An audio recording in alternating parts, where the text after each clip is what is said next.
They use force to make you do what the deciders have decided you must do.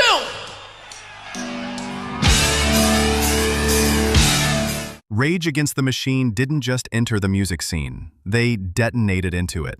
But before they were the furious voice of political rebellion, before the sold-out tours and platinum records, Rage Against the Machine was just four guys in Los Angeles trying to find a sound and maybe even a purpose.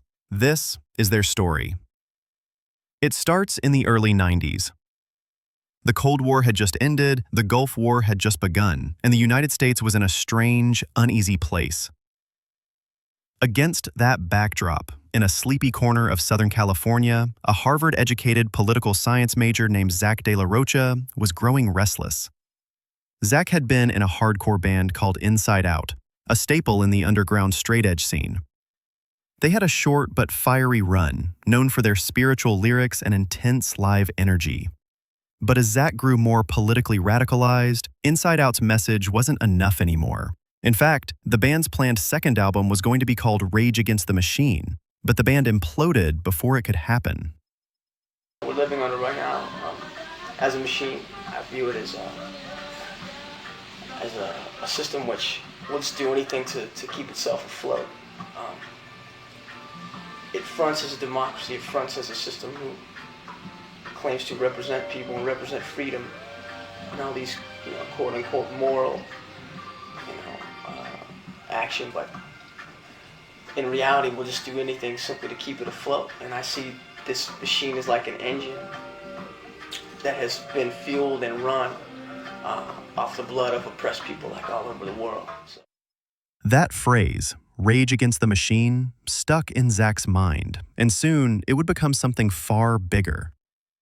Around this same time, in nearby Irvine, Tom Morello, a politically minded guitarist who graduated from Harvard with honors in social studies, was also looking for something real.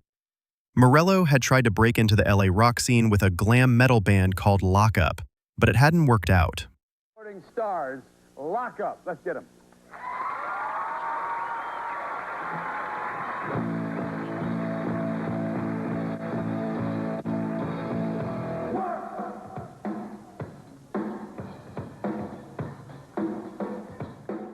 Morello was unique. He didn't just play guitar, he reinvented it. He used toggle switches, whammy pedals, feedback, and unorthodox techniques that made his guitar sound like a turntable, a synth, or even a machine gun. He once described his style as DJ Premier meets Jimi Hendrix. The connection between Zack and Tom came through a mutual friend, guitarist and producer Tommy Organ. Morello caught an Inside Out show and was immediately struck by Zack's intensity. Zack, in turn, was blown away by Tom's ideas on politics and music. They clicked instantly. Then came Brad Wilk, a drummer who had auditioned unsuccessfully for Lock Up, but impressed Tom with his powerful groove-heavy playing.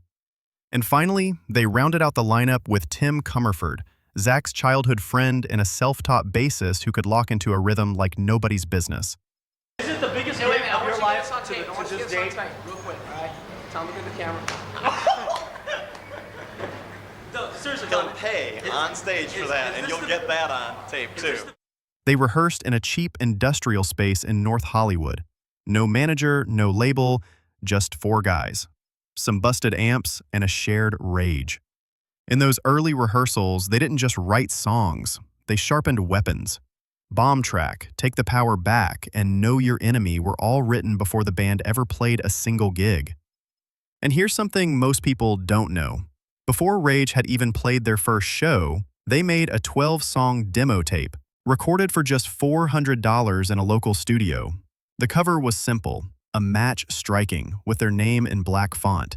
They hand-copied and sold the demo at shows and skate parks, and it spread fast, especially among college radio stations and the underground tape trading scene.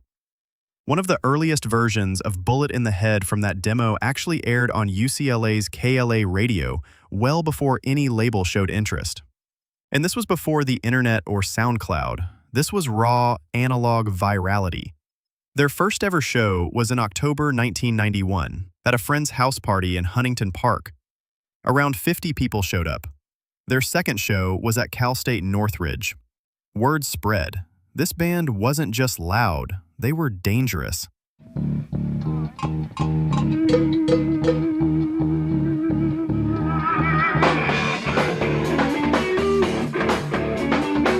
They were saying things most bands wouldn't dare whisper. Within months, Rage Against the Machine had built such a following that they were fielding offers from major labels. Labels saw dollar signs, but Zack saw red flags. De La Rocha was skeptical of the music industry. Signing with a corporate label felt like sleeping with the enemy.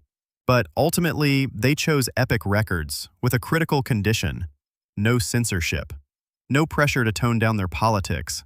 And somehow, Epic agreed. Their self-titled debut album, released in November 1992, was an explosion. The cover, an image of Vietnamese monk Thich Quang Duc self-immolating in protest, told you exactly what kind of band this was. Uncompromising, visceral, real. Wake up, killing in the name, freedom. These weren't just songs. They were protest chants set to groove metal beats. Killing in the Name in particular, with its infamous defiant chorus, "F you, I won't do what you tell me," became a cultural flashpoint. But here's another lesser-known fact. That phrase wasn't in the original version. Zack improvised it during a live take in the studio, in one single vocal take. The band left it in, and it became one of the most iconic refrains in rock history.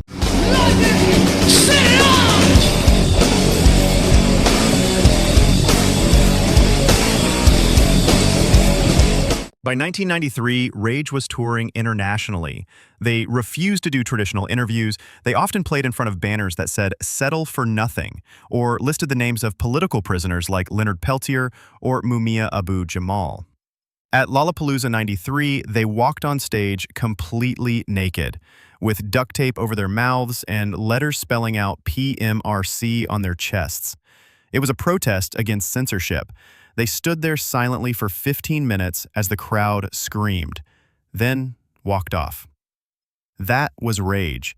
Well, because I think that in living in the States, you're living in one of the most brutal societies in the history of the world. You know, the country who inherited the genocide of the Native American peoples, a country which participated in chattel slavery, you know. The only country in the world to use and drop an atomic bomb on another country, society. The country which murdered and enslaved millions in Southeast Asia. But with their fame came friction. By the mid-90s, Rage had sold millions of records and headlined festivals. Their second album, Evil Empire, debuted at #1 on Billboard in 1996. It won a Grammy. But Zack was increasingly uncomfortable with the band's growing celebrity status. They were protesting capitalism while their CDs were sold at Walmart. They played on MTV, then burned flags on stage. The contradictions wore on them, especially Zack. During the making of their third album, The Battle of Los Angeles, tensions were high. Still, it debuted at #1 in 1999. Songs like Guerrilla Radio and Testify felt like anthems for a generation disillusioned with late 90s corporate America. But behind the scenes, the band was fracturing. In 2000, Rage recorded an incendiary cover album called Renegades, featuring tracks by artists like EPMD, Bob Dylan, and Africa Bambaataa. But by the time it was released, Zack had already left the band. His parting statement said it all. "Our decision-making process has completely failed. It is no longer meeting the aspirations of all four of us as a band, and from my perspective has undermined our artistic and political ideal."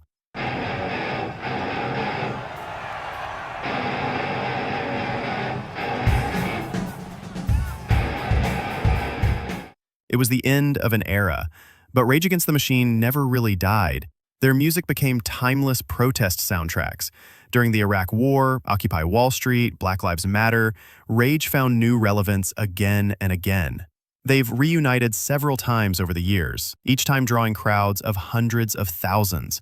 But their true legacy isn't just in the albums or the awards. It's in every kid who picked up a guitar and realized you could be angry and intelligent, that you could scream and organize, that you could rage against the machine and win. Thanks for watching. If you like this breakdown of Rage's rise, hit that like button, drop a comment with your favorite Rage song, and subscribe for more stories of the legends who changed music forever.